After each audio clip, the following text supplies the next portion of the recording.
사랑하는 가나다 강림교회 성도 여러분, 반갑습니다.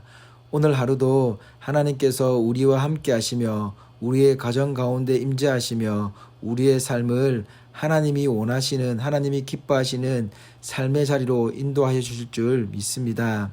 이러한 믿음을 가지고 이 시간 말씀을 나눌 때에 하나님께서 우리들에게 성령의 지혜를 통하여 귀한 깨달음 허락하여 주시기를 주님의 이름으로 축복합니다.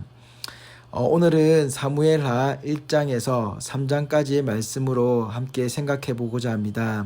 이 말씀을 통하여서 하나님이 인정하시는 모습은 어떠한 모습인지에 대해서 우리가 잠시 나누고자 합니다. 오늘 본문에 나오는 다윗의 모습을 통해서 우리는 여러 가지를 생각해 볼 수가 있습니다. 그러나 저는 특별히 한 가지를 함께 나눠보고자 합니다. 오늘 말씀 2장 1절에 가면은 그 후에 다윗이 여호와께 여쭈어 아뢰되 내가 유다 한 성읍으로 올라가리이까 여호와께서 이르시되 올라가라. 다윗이 아뢰되 어디로 가리이까 이르시되 헤브론으로 갈지니라 라는 말씀이 나옵니다. 여기서 눈여겨 보였던 것은 바로 다윗이 하나님께 여쭈어 아뢰었다라는 장면입니다. 여호와께 여쭈어 아뢰었다라는 장면은 새삼 새로운 일은 아닙니다. 그런데 이 새삼 새롭게 느껴지지 않은 이 부분이 우리의 삶에 너무나도 중요하다라는 것입니다. 이 부분이 안 되어서 사울이 어떻게 되었습니까? 그 이전의 역사로 돌아가 보면 사사시대에는 어떠하였습니까?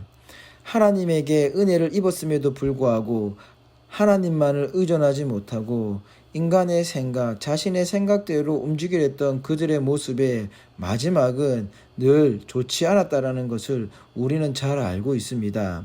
그렇습니다. 하나님께 여짜와 아랜다라는 것, 즉 하나님 앞에 무릎을 꿇고 기도한다라는 것은 우리가 당연히 해야 된다는 사실을 잘 알고 있습니다. 그럼에도 그것이 참 잘 되지 않는, 쉽지 않은 것 같습니다. 그런데 사랑하는 성도 여러분, 우리가 하나님 앞에 이렇게 무릎을 꿇고 아랜다라는 것은 바로 무엇일까요? 하나님이 우리의 참된 구원자 되심을 인정하는 것입니다. 그렇게 우리는 하나님이 없으면 안 된다라는 사실, 하나님 없이는 우리에게 참된 평안함이, 하나님 없는 우리의 삶은 아무런 의미가 없다라는 것을 잘 나타내어 줍니다. 그렇기 때문에 우리가 하나님 앞에 아랜다라는 것은 하나님이 우리를 인정하시는 길이다라는 것을 알 수 있습니다. 왜입니까? 우리가 하나님 앞에 죄인이라는 사실을 인정하기 때문입니다. 우리가 참된 평안함을 참 많이 요구하고 있습니다. 특별히 지금같이 어려운 때에 우리가 너무나 두려워하고 어려운 가운데 처해져 있습니다. 이럴 때일수록 우리는 무언가를 더욱더 의지하려고 합니다. 그 이유가 무엇입니까? 우리가 완벽하지 않다라는 것을 알고 있기 때문입니다. 우리가 완벽하지 않기 때문에 우리는 어디론가부터 평안함을 찾아야 되며 어디론가부터 위로를 받아야 되며 어디론가부터 힘을 얻어야 되는 존재라는 것입니다. 이것이 바로 우리가 죄인이요, 우리가 우리 인생에 결코 주인이 될 수 없다라는 것을 말씀해 주고 있습니다. 그런데 하나님은 어떠신 분입니까? 하나님은 죄가 없으신 분입니다. 전지전능하신 분이십니다. 그렇기 때문에 우리의 모든 것들을 하나님께 아뢰일 때에 우리에게 참된 지혜와 참된 평안함이 찾아오는 겁니다. 왜입니까? 성령 하나님께서 우리의 삶을 인도하시기 때문입니다. 사랑하는 성도 여러분, 우리가 기도한다라는 것이 쉬운 것 같지만 결코 쉽지 않습니다. 왜요? 우리의 모든 것들을 의지해야 되기 때문입니다. 우리의 모든 전부를 하나님 앞에 맡겨 놓아야 되기 때문입니다. 그런데 우리는 죄인이고 우리는 이기심이 있는 사람이기 때문에 하나님을 믿는다라고 하지만 하나님 위에 다른 그 무엇에 계속해서 우리는 집중하려고 합니다. 의지하려고 합니다. 그러한 모습이 사울의 모습이었고 그러한 모습이 사사시대의 모습이었습니다.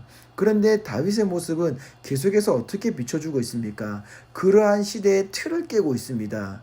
왜? 다윗의 모습은 목동이었습니다. 오늘 본문에서는 유다의 왕으로 세워지는 모습이 나오지만 그 목동의 시절에 하나님을 의지하는 하나님만이 자신의 참된 주인임을 알았었기 때문에, 아니 알고 왔고 지금 이러한 순간에도 그는 전쟁에서 승리할 수 있었던 것이 하나님의 은혜요, 하나님께서 그 적군들을 자신의 손에 넘겨주셨다는 사실을 알고 있었기 때문입니다.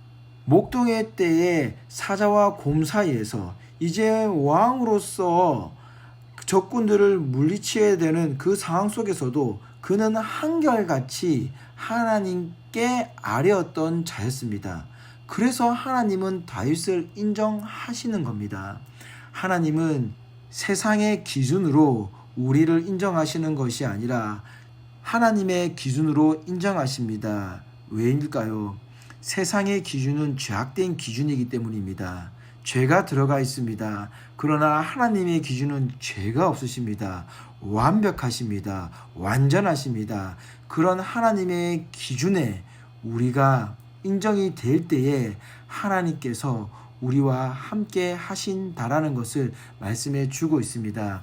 그러나 사랑하는 성도 여러분, 우리가 다윗의 삶을 그려볼 때 무엇을 알 수 있습니까? 우리가 죄인이라 무너지지만 그 무너진 우리를 다시금 일으켜 세우신다라는 것이 하나님이란 사실을 잊지 않으시기를 바랍니다. 그리하여 하나님이 인정하시는 우리가 잠시 넘어질 줄 모르지만 우리가 다시 한 번 더 하나님 앞에 아뢰며 나아갈 때에, 또다시 우리가 일어서서 하나님 앞으로 나아갈 때에 하나님께서는 우리를 인정하시며 우리에게 참된 평안함을 허락해 주신다는 사실을 잊지 마시며, 이 새로운 한 주가 다윗처럼 하나님께 아뢰며 하나님께 인정받는 삶으로서 참된 기쁨과 평안함으로 승리하시는 저와 여러분 되기를 주님의 이름으로 축원드립니다.